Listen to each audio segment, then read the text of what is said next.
Hey guys, Santa here, and today I brought some Pokemon cards, but we're not going to be opening anything.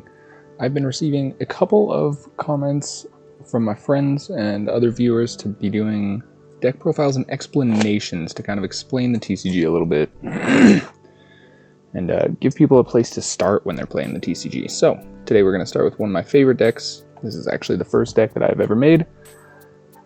I guess not ever, but the first deck that I made when I got back into the TCG. So we're going to be starting with Alakazam EX. We're going to be running 4 of that. It has a very handy attack called Dimensional Hand. For 2 Psychic, this attack can be used even if this Pokemon is on the bench, and that is basically what we are trying to do with this entire deck. That is the goal.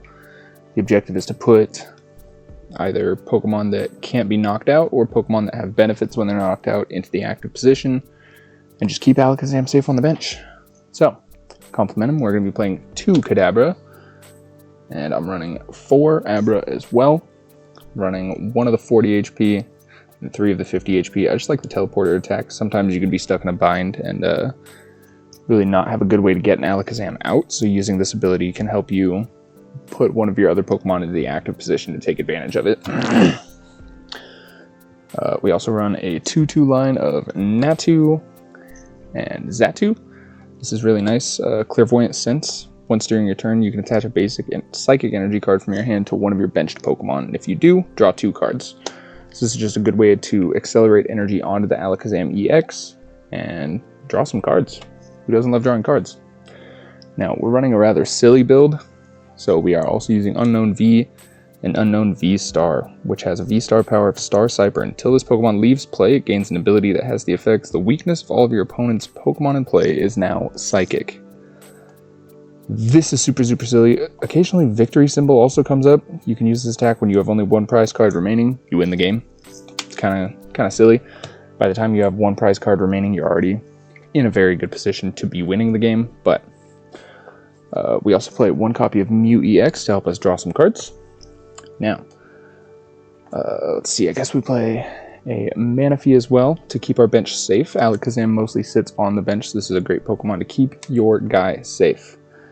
The rest of the Pokemon that we play are pretty obnoxious.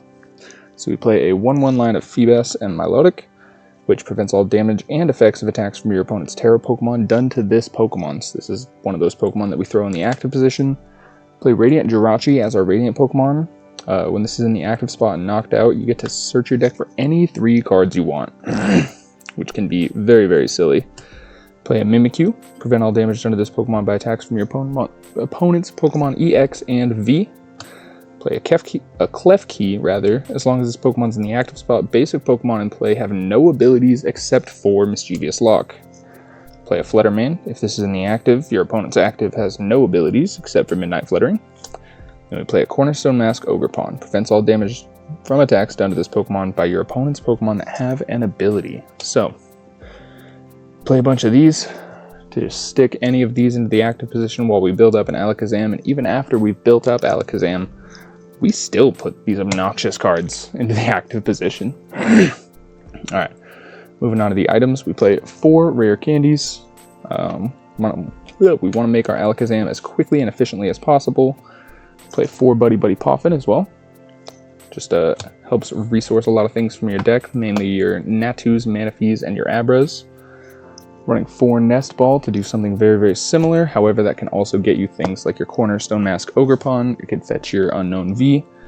Play 2 Ultra Ball and 1 Dusk Ball. I actually kind of like Dusk Ball as not really a counter to Iono, but if you get Iono'd and you draw the Dusk Ball, you can fetch one of those Pokemon straight back to your hand, but it's just a good card to be able to search for Pokemon from your deck in a way, sort of like a budget Tatsugiri. We're also playing 1 Earthen Vessel, and we'll move on to the supporters. Play 4 Arven, because we like to search our item cards, and we do run a tool or 2 in this deck, so this is a very good card to get a +1 out of. Absolutely love that card. Play 2 Boss's Orders. Great card to run. Basically every deck should be playing Boss's Orders, unless you're running counter catchers. We play a Surfer as well. This is just a switch card that lets you draw until you have 5 in your hand. With so many different Pokemon that we want to put into the active position, Surfer can be really nice to actually let us swap out what our strategy is going to be. We play 1 Iono as well. That's it for the supporters. And for tools, we run 2 TM Evolution. This is very good to just get your Abras going into Kadabras, into Alakazam. We play a super effective Glasses. I saw someone running this in an Alakazam deck a while ago. So you can combine it with Unknown V-Star.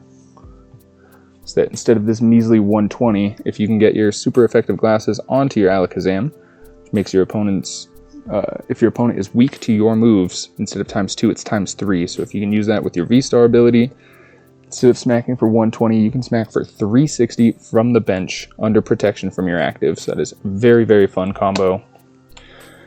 And to finish out the deck, we play 1 Neo Upper Energy and 7 Psychics. This is one of my absolute favorite decks that I've built. Super, super silly. It is basically just a bunch of wall Pokemon plus an Alakazam that can swing for fat.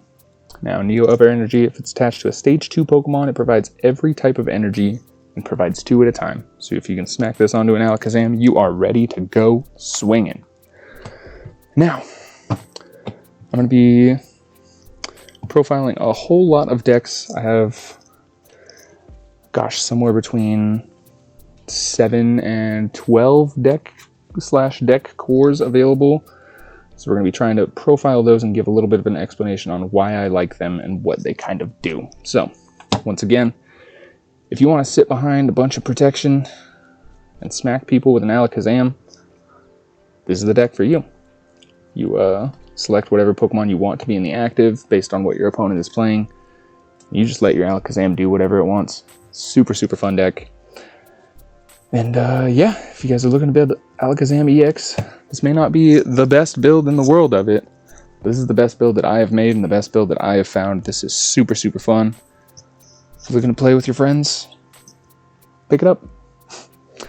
Alright, well, it's a bit of a shorter video, but that's just the way it is when we're doing deck profiles. So, if you liked anything you see, drop a like. If you loved what you see, drop a sub, because we're going to be opening Pokemon cards all the freaking time.